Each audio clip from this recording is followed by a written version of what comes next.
Well, I think I never had a monologue in my life. I mean, not loud. I think many times in my head. I was trying to find out what I want to talk about, and I think I want to talk about what it's important to me, besides, of course, of people I care about. I think it's time, and I feel that time is something that just go by, and you cannot repeat it. You have just one chance, and everything it's of a certain value, and even the worst experience can become a good experience, because it's a teaching process, a learning process, actually, more than. I always found myself being afraid of something that might go wrong, but I realized that there is nothing that might go wrong or right. Things just happen, or you make it happen, but you don't have control on it.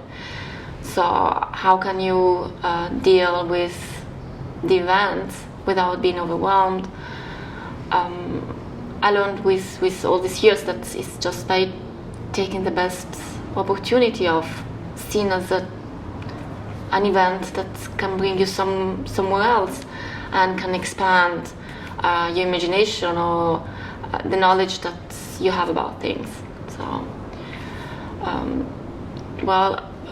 a big event for me was to come to New York, and I didn't know exactly what I was doing, just came more or less by accident. I actually had met somebody 2 years earlier, and we developed over years a sort of platonic love. And then the economic crisis made me come here, and once here, that platonic love becomes something else, and then I decided to stay. But now I had just managed to create a living and professional situation in Italy. Being from Switzerland, that was a big change. And now again, I found myself making another big decision. And it has been a big challenge being a Swiss person coming to the States with my sort of broken English. But I loved it, because Switzerland, it's very organized, very clean place, and here there's so many more culture and there's so many more things happening, and at any time something might happen and you might just be home and not seeing things happening, but so this background, back in the mind, knowledge that things happen constantly, it's exciting. Well, the relationship then broke up, but recently we rekindled, so that's good. And I've been going through being like a sort of crazy camper to a more professional, organized in my life too, because I'm always very organized in my job. So it's nice channel. I don't know. That's it. I don't like it. I don't know. I cannot have a. And the water isn't running, which is good. Well, yeah. Now I have this new job inside a company I was working already for 1 year, and it's called American Federation of Musicians. It's a fabulous place of people that are passionate about music and about defending the rights of all the humans being. And I started to work as a part-timer, which was great for a while because, of course, I had the job and the security, and I had the time to develop my projects or to help other people develop their projects. And when I say project, I mean film projects. So now the job is since a few days a full-time job, and it's a job that will allow me to concentrate to work only with one department, which is a symphonic department. So I will have to deal now with classical musicians. And what I found interesting about this job is not only the opportunity to learn contracts and how what kind of rights and duties musicians have, and how we can reassure them.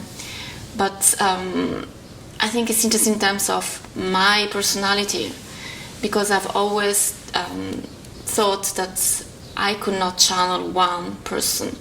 I felt like I'm scattered around. I could be a punk one day and a very romantic person the other day, and I can be very quiet and silent, or I can start jumping up and down. So I'm interested in seeing if this job, being like basically 5 days a week with classical musicians or with the people of the department of the symphonic division, if that is going to mean that I'm going to channel only one of the different characters that I feel I have. And I was even thinking perhaps it would be interesting for me to find a ways that my out of the office job environment is more a crazy environment. I was thinking, among all the people that I know now in New York, there are few that are shaman or a rock musician or a bold photographer or any other kind of really characters, and to be also with all these other people, if it's going to help me to keep the balance of, if still the fact that I'm predominantly working with classical musicians is going to mean that I'm going to be more channeled into this sweet, quiet person. I think also in terms of language, I noticed that especially in New York, people from different backgrounds and people that have different interests have a way of expressing themselves, the body, but also the use of words. And for some reason, I found myself talking with every kind of person. I'm not pre-selective when I meet new people, but definitely I'm very selective when I have to decide how much time, and meaning how much dedication I want to grant to all these acquaintances.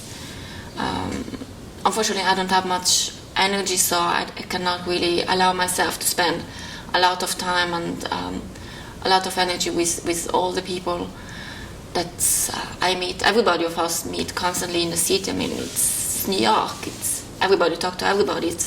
That's why it's an exciting place to be. So that's one of the things I wanted to say. That's it.